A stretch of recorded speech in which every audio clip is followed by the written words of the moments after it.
Mtazamaji, na Rais William Ruto amependekeza kubuniwa kwa hazina ya kufadhili elimu ya jamii ndogo ya shilingi milioni 500. Rais ameyasema hayo kwenye kikao na wawakilishi wa jamii hizo katika ikulu ya Nairobi kwenye maadhimisho ya kimataifa ya siku ya haki za jamii ndogo.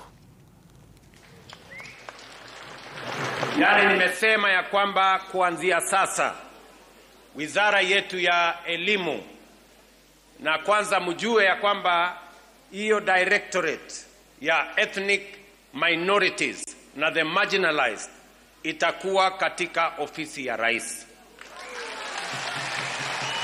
Hapo ndipo tutakuwa tunafanyia hii coordination yote.